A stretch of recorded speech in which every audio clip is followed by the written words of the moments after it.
Makanya menyembuhkan kemunafikan, kalau sudah mulai ada gejala kemunafikan itu apa? Setidaknya 3. 1, orang yang ingin melihat gejala-gejala awal kemunafikan itu mulai dilihat dari mana? Sebelum kita melihat itu tadi, gejala awalnya itu apa? Sholat isyaknya, sholat subuhnya, sholat asarnya. Sholatul munafik fil asr, sholatnya orang munafik pada waktu sholat asar itu gimana? Tarkubus syamsya. Orang munafik itu kalau sholat asar dia nunggu matahari. Kalau mataharinya masih bersinar terang, dia nyantai. Nanti. Itu sholatnya orang munafik. Jadi kalau kita ingin mendeteksi kita, istri kita, anak kita, ada nggak bibit kemunafikan itu? Karena kemunafikan itu jangan sampai kemudian kita tidak sadari dari awal. Ibaratnya kanker, tahu-tahu stadium 4. Nah itu yang kita khawatirkan. Maka di antara gejala-gejala awal orang munafik itu apa? Kalau sholat asar, dia itu selalu menunggu matahari. Jadi kalau bapak kemudian punya anak, nak udah sholat, ntar masih terang. Nah itu ciri-ciri awal orang munafik. Kata Nabi dalam riwayat Bukhari, tarkubus syamsa. Jadi yajlis, sholatul munafik yajlis yarkubus syamsa. Orang munafik itu kalau sholat asar dia sembari duduk, dia memperhatikan bagaimana cahaya matahari. Kalau sudah terang masih dia melalaikan. Nanti kalau sudah mau gelap baru gegas langsung sholat. Kemudian dia menyelesaikan dan mematok sujudnya sebagaimana mematok ayam. Wala yadhkurunallaha illa qalilah, dan tidak menyebut nama Allah kecuali sedikit. Ya, gejala awalnya gitu. Sholat subuhnya, sholat maghribnya, sholat isyaknya. Terus kemudian sudah mulai mengkritik tentang sunnah, sudah mulai mengkritik tentang syariat. Nah, itu ciri-ciri yang bisa menjadikan kita mendeteksi awal ini orang ini sudah tumbuh penyakit kemunafikan. Kalau ingin membebaskan gimana? Harus kuat, jamunya harus kuat. Apa itu jamunya untuk menyembuhkan penyakit kemunafikan?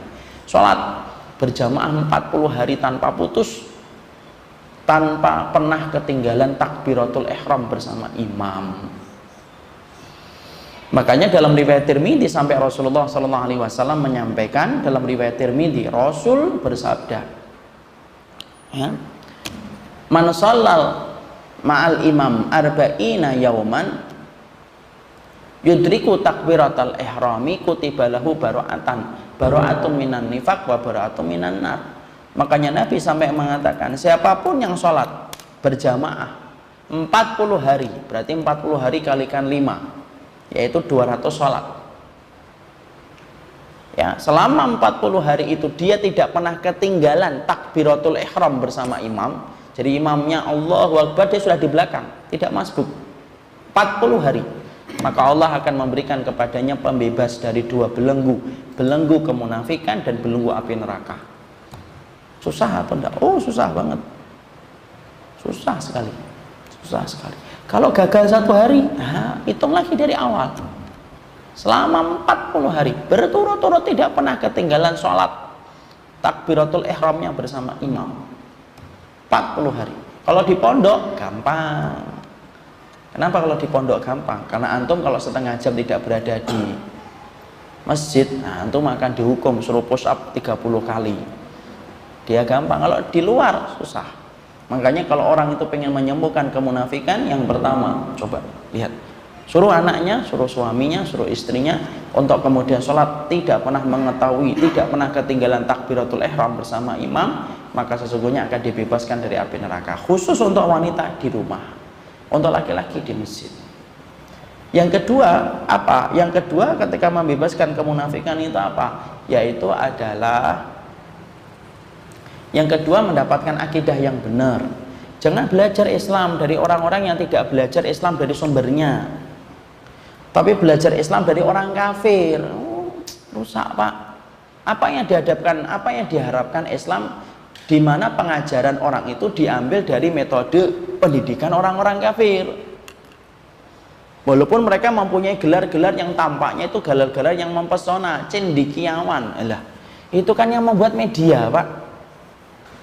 Saya tuh kadang-kadang bingung mendefinisikan cendekiawan itu apa sih?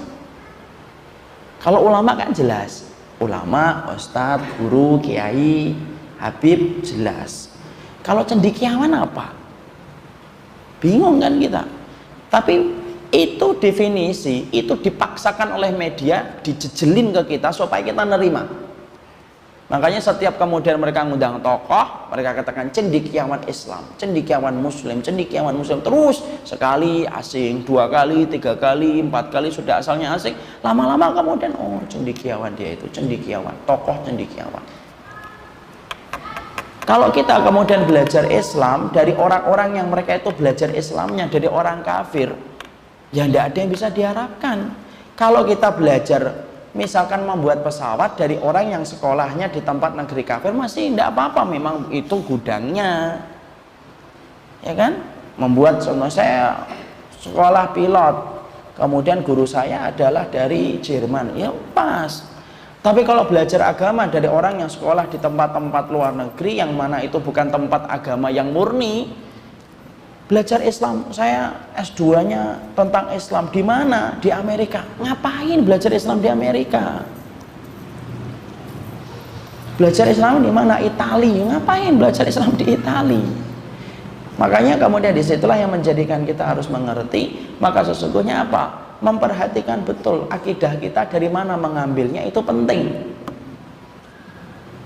Memperhatikan akidah dari mana mengambilnya itu penting. Kalau kita sudah kemudian mendapatkan akidah dari sumber yang salah, ibaratnya sumbernya salah, semua alirannya pun akan menjadi salah.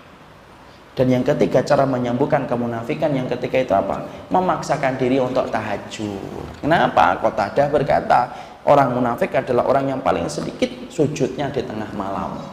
Makanya mereka mirip dengan sifatnya penduduk neraka. Penduduk neraka itu gimana? Yaitu adalah singa di waktu siang, harimau singa di waktu siang, bangkit di waktu malam. Itu penduduk neraka kata Rasul dalam riwayat Imam Ahmad. Singa di waktu malam itu gimana? Singa lah. Singa di waktu siang itu apa? Semangat semua. Setiap dia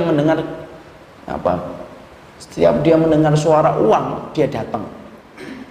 Tapi giliran malam ketika kemudian Allah sedang turun ke langit dunia, tidak tergerak untuk bersemangat sebagaimana semangatnya di waktu siang mencari harta. Itu sifatnya penduduk neraka. Ya, makanya memaksakan diri untuk sholat malam termasuk diantara penyembuh jamunya kemunafikan. Jamunya apa? Jamunya salah satu memaksakan diri untuk sholat malam. Sholat malam itu boleh dipaksa? Boleh. Kenapa? Sampai kemudian menumbuhkan kebiasaan. Ada seorang salaf itu memaksakan sholat malam 40 tahun. Sholaitul laila arba'ina sanatan wa tadawwaqtu baqiyata umri. Salaf itu ada yang ngomong, saya itu paksa jiwa saya untuk sholat malam 40 tahun saya paksa. Itu baru ngerasain nikmatnya saya sholat malam itu selama 40 tahun. Masya Allah. Pada zaman salaf tidak ada maksiat, jarang-jarang maksiat. Itu ngelihat perempuan yang membuka aurat, susah. Apalagi sekarang. Makanya kita zaman maksiat itu lebih susah lagi. Tapi boleh nggak dipaksa? Boleh paksa. Ibadah itu boleh dipaksa. Itu berarti tidak ikhlas tuh. Oh, artinya ikhlas itu kalau kamu niatnya ketika ibadah karena selain Allah. Contohnya karena pingin dipuji atau karena pingin dunia. Itu baru tidak ikhlas. Tapi memaksakan diri beribadah sama Allah itu termasuk diantara keikhlasan. Kalau kita hanya ingin mendapatkan keridhaan dari Allah. Boleh atau tidak memaksakan semacam itu? Boleh. Memaksakan diri ibadah di hadapan Allah itu diperbolehkan. Ya. Maka kemudian harus dipaksakan diri ketika kemudian kita ingin menyembuhkan dari sifat kemunafikan. Wallahu a'lam bishawab. Dan itu disebutkan oleh Syekh Shalih Al-Munajjid dalam kitabnya Mufsidatil Qalbi, yaitu perusak hati, di mana beliau menyampaikan panjang lebar tentang masalah kemunafikan.